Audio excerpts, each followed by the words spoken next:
Hello everyone, Suzanne here. It's good to be with you again. I'm wondering how you are in this chaotic time. Let's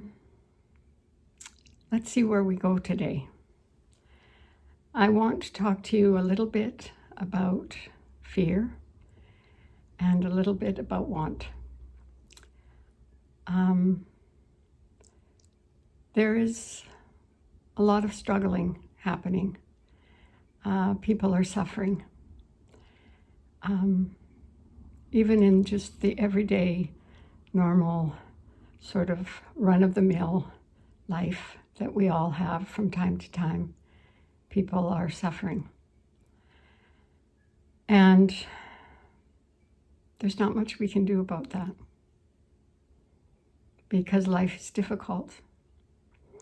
Life has always been difficult for us, for our little, frail, fragile, little human bodies that run around this planet. So I think one of the things we can consider is to give up the notion that it's going to be easy, and to stop looking for it to be easy. To stop maybe trying to escape how hard it is. And why I'm suggesting this is because what I am most interested in is the unnecessary suffering that happens in myself and others. The unnecessary suffering is another layer that we add on to already our aching heart. And I mentioned a little bit about that last time, about how we impose on the world and ourselves expectation, demand, judgment. So what I am seeing happen, of course, and not unexpectedly, is that we're all reacting quite strongly to the simplest of things, because there is a strong reaction, a strong sense of threat, a strong sense of helplessness, and there is fear, a lot of fear. And fear is part of our beautiful design, It's part of our wonderful design. Like we're in a wolf pack and we're sitting outside of the cave, watching the horizon, vigilant, on the job. And that is okay, because you'll notice the wolf knows how to rest in that. The wolf can trust his or her senses when danger is approaching. They can trust what they see, what they hear, what they smell, what they taste. They don't go into a plan about it. So what I am suggesting is that when we move from reactivity, which we all do, we all react. Somebody sneezes and I, like that. That's my first reaction. But then what do I do with that reaction? Do I close myself off? Do I go on the attack, like, whatever? You're wrong because you sneezed. You're bad because you sneezed. You're dangerous because you sneezed. So I've been thinking a lot about the profound gravitational pull of our little survivors. The powerful pull of fear. I was quite tired by the end of my week this week.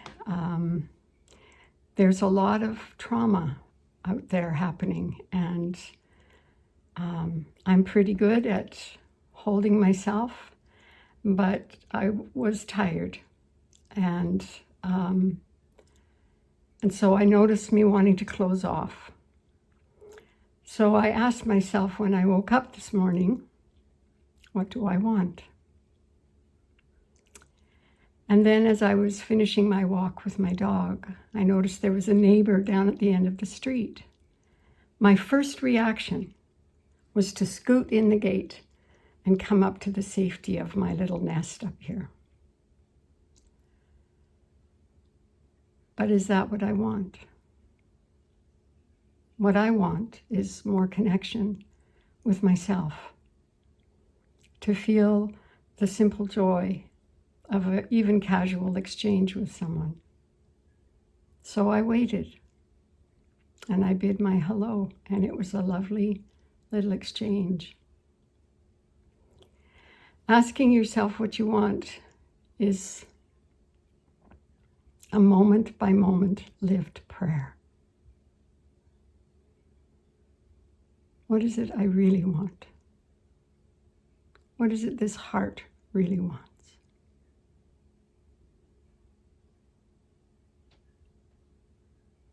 That is the only thing, and it is exponentially more intelligent and more powerful than our fear.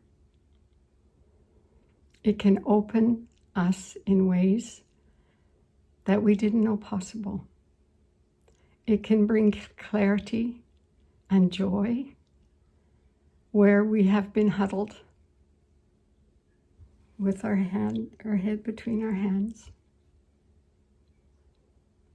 So I offer you this today because it is the only thing your heart and what it truly desires that can eclipse the fear, so that we simply react, of course, because that's what we do, that's our design, that's our genetic makeup. But then, do I have to go into a story about that? Do I have to believe that there's actually anything fearful happening right now? Is there anything threatening about my neighbor walking down the street? And do I need to endorse that? Because the further I go into that rabbit hole, the more I identify with the fear. And the more I identify with the fear, the more I take a position. And the more I take a position, the more I have to be right. Because rightness comes with a certain false empowerment. It also excludes others who don't agree with me. It actually excludes myself from being open in my own heart and my own being, receptive, aware, listening, smelling, tasting, just like the wolf as it sits and watches the horizon. So let us sit and watch the horizon together, my friends. Let us smell the air, taste, see, hear.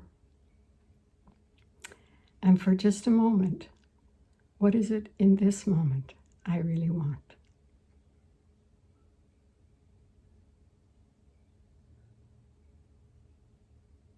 Take good care. Let me know how it goes. Bye for now.